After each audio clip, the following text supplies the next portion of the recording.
or those families who are arriving right now as we enjoy our comfort and our freedom, having traveled 2,000 miles, the length of Mexico from Honduras and Guatemala and El Salvador, some of the deadliest places on the planet today. So much of those 2,000 miles on foot, some of it atop, but not inside a that a human being can endure. I don't know how long it will take, if ever, for that kid to open up again and make that connection. And that is what we are doing. Take no comfort that Donald Trump ordered this, or that he's a member of the Republican Party. For as long as we are a democracy, where the people are the government, and the government is the people, then it's on every single one of us to get this right. And that's why we're here today, to make sure that we get this right. But never again do we separate another family.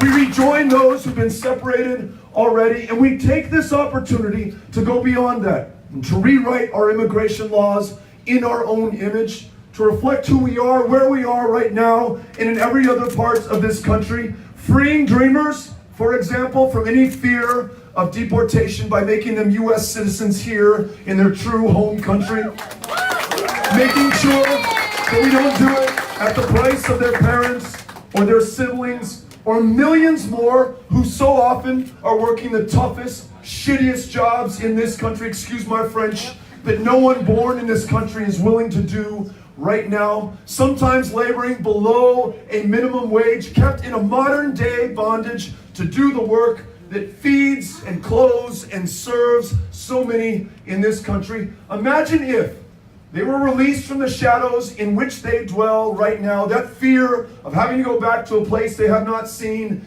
in decades, allowed to contribute to their full potential, to the greater success of the United States of America. We make that happen not as Democrats or Republicans, but as Americans, and there is no stopping this country. You with me on this?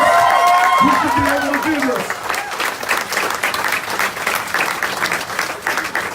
Or how about the fact, without exception, in any community that I visit, any state that we go to, we are meeting people who do not have the ability to get the health care that they need to be well enough to live to their full potential. Folks who are spending tens of thousands of dollars on medications to keep them alive, or even worse, folks who do not have the money to afford something like insulin, though it was invented 97 years ago and sold to the government of Canada for $3.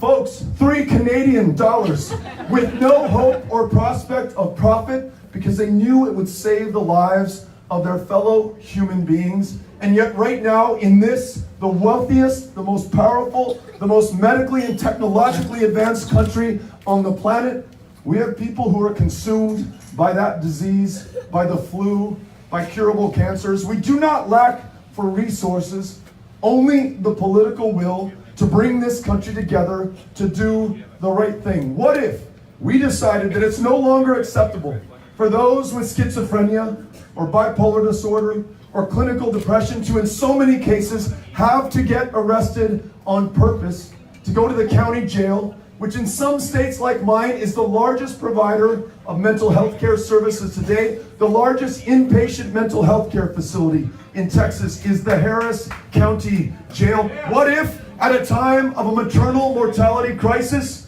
3 times as deadly for women of color, what if we decided that not only were we going to ensure that Roe versus Wade remains the law of the land, but those who are seeking care, or access to a legal, safe abortion, or a cervical cancer screening, or family planning help, or the ability to see any provider at all would not just be a function of privilege, or luck, or fortune, or fate, but a human right for every American, universal, guaranteed, high-quality care for every woman, every man, every child in the United States.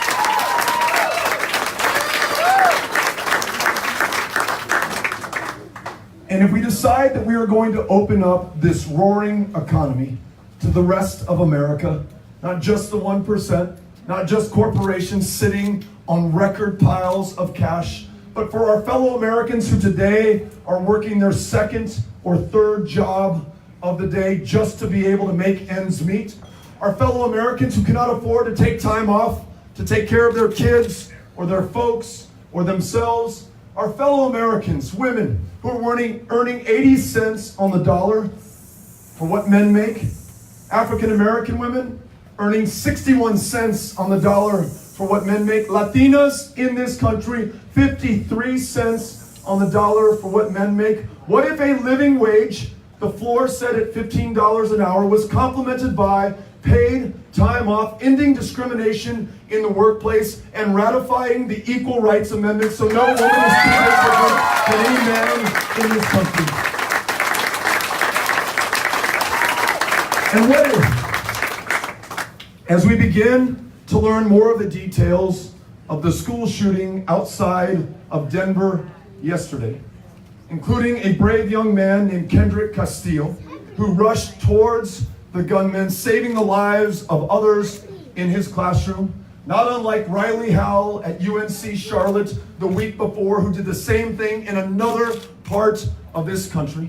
What if, when we listen to our kids and our students, as we've been doing so on this trip, not 2 days ago we were in a middle school, 14-year-old girl says, I don't want to wonder anymore if I'm going to be able to come back from this school at the end of the day. Or listening to my 8-year-old son, Henry, tell me that his teacher led his class in an active shooter drill. Or the young woman interviewed after the massacre at Santa Fe High School in Texas, who, when asked if she was surprised that a gunman burst into her classroom and killed her classmates, she said, no, I expected it would happen sooner or later. We lose more than 30,000 of our fellow Americans every year in this country to gun violence, and no country comes even close to this level of carnage. We are either inherently violent or evil or immoral, but this is a human-caused problem with a human solution. I choose to believe the latter, that if we pass universal background checks, which have been shown to save lives, if we stop selling weapons of war into our communities where they end up in our schools, in our churches, in our synagogues, if we have red flag laws so that those who are a danger to themselves or to those in their lives or in your lives are stopped before it's too late, then we can meet this challenge and we can do it together. Because those that we face right now are the greatest of our lives. And the greatest among them is this. We now know beyond the shadow of a doubt that this planet has cooked already a degree Celsius just since 1980. Warming brought about not by God, nor by Mother Nature, but by you and by me and everyone on this planet. Our excesses, our emissions, our inaction in the face of the science and the facts and the truth, that is what has caused the greatest droughts that we've seen in some parts of this country, following which we saw the greatest fires ever in California, the greatest floods along the Missouri River where we just were in Iowa, and this last week in Davenport, the highest flood levels along the Mississippi, breaking the record set in 1993. In my home state of Texas, Houston saw 58 inches of rain fall from the sky, which is the landfall record for a single storm for as long as we've been keeping records in North America. These droughts, these fires, these floods, these storms will get exponentially worse going forward for your kids and grandkids and every generation that follows, unless we take bold, decisive action now. Free ourselves from a dependence on fossil fuels, invest in the next generation of renewable energy technologies, including the ability to store what we generate when the wind is no longer blowing and the sun is no longer shining. Allow farmers to make a profit, planting cover crops to pull more of that carbon out of the air. And then this country, retake our rightful role as the indispensable nation, convene the other powers of the planet, not just to rejoin Paris, because that was never going to be enough, but to ensure that all 194 nations of the earth do everything within their power while they still have time to act. Then, and maybe just then, we can keep this planet from warming 2 degrees Celsius, after which the train is off the tracks and we will not be able to get it back. Every one of these challenges cannot be met by half measures or half steps or only half the country. At this very divided highly polarized, hyper-partisan moment. No one person or president or political party is going to be able to get this done. It is going to take all of us. But I'll tell you, from my experience in Texas, I know that we can bring people together. I traveled to each one of the 254 counties. Did not matter, no me importa, how blue or how big. We didn't take you for granted. We showed up to listen to you and find out what was on your mind. Didn't matter how rural or red or Republican, we didn't write you off. We showed up there as well. We went to communities that had not seen a Democrat in decades, but we showed up there to listen to them. Not in the reddest counties in Texas, but the reddest counties in the United States of America. King County, which voted for Donald Trump 96% in the 2016 election, a place so red you can see it glowing from outer space as you're orbiting the planet. Those folks, every bit as deserving of being listened to, of being heard, of being fought for, of being served, of being brought into the solutions that this country needs for the historic challenges that we face. And at the end of the day, though we came up a little bit short against Ted Cruz, 2.6%, we got to be part of something absolutely transformational for my home state.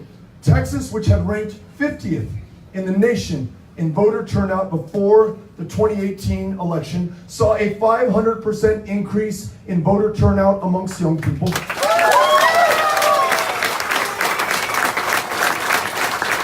We helped 2 Democrats defeat 2 sitting Republicans in the House of Representatives, helping to flip control of our United States legislature, change the composition of our state legislature, and 17 African American women elected to judicial positions in Harris County, changing the face of criminal justice in the most diverse county in the United States of America.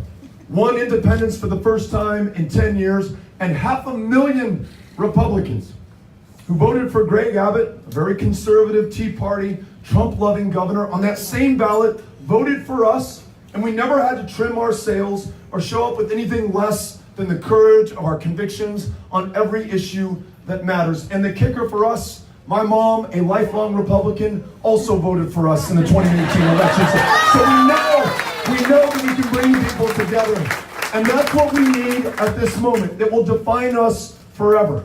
When the people of the future, my oldest, Ulysses, who's 12 now, who will not even be my age, 46 years old in the year 2050, when he's looking back on us at this moment in Lakeville in 2019, I want him to be proud of the fact that we put our differences aside, that we said we do not care to whom you pray, or if you pray at all, who it is that you love, the color of your skin, how many generations you count yourself an American, or whether you just got here this morning. All that matters at this moment is that we're Americans first. We will meet these challenges with our creativity, with our courage, with an unstoppable determination to do the job at hand. That's what has brought me here today, to be with you, and I'm looking forward to listening to you, learning from you, and then working with you together to make sure that we defeat Donald Trump in 2020.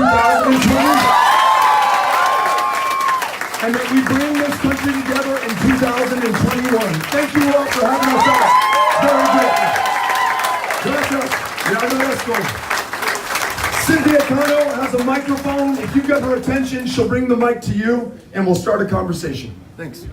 Hi, so I'm a former staffer for Dean Phillips, who was sponsored like you by the ECU. Was just wondering if you plan to have the same intentions of rejecting all PAC money in your presidential fundraising. Really grateful for the question. So for the last 5 years, I've not accepted any political action committee money. No PAC checks, no corporate help, no special interest contributions. In this campaign, we continue that pledge of no PAC money. All of our contributions come from human beings, natural born, not corporations. Despite Citizens United, I don't believe corporations are people or money is speech, and that corporations should be able to spend unlimited amounts of money, and we are walking the talk in this campaign. We're also not taking money from lobbyists, and we've signed the fossil fuel pledge not to take any money from fossil fuel executives. We want to stay focused on the job at hand, and I'm confident we'll be able to raise the resources necessary to campaign effectively. Thanks for asking. All right, straight down the middle. Gotcha. Hi. So my sister, she is a public school teacher in Dallas, actually, and I work for the federal government. And she has health insurance. She pays close to $700 a month for health insurance for her and her kids. And I pay $60 every paycheck, so $120 a month. She has a $5,000 bill due to her delivery at a hospital. My insurance provides me all cover, prenatal and my health insurance when I do get to the hospital. So I will not have to pay one thing to deliver my baby in September. So my question is, how do we close that discrepancy for people for health insurance? How do we allow them to actually have affordable health insurance? And how does one that's a full-time public school teacher and a full-time federal employee have the same health insurance? Great question. So when I talk about universal care, I always include the word guaranteed. Because some people equate insurance with healthcare, and they're two separate things. And we learned that tragically in Texas. In fact, we learned it time and again, but there was a school teacher in Weatherford, Texas in 2017 who had the flu, had insurance, but did not have $119 in her checking account, which was the copay for flu medication, and died of the flu. And that's in a state where nearly half of school teachers are working a second or a third job because we already don't pay them enough, where there's been no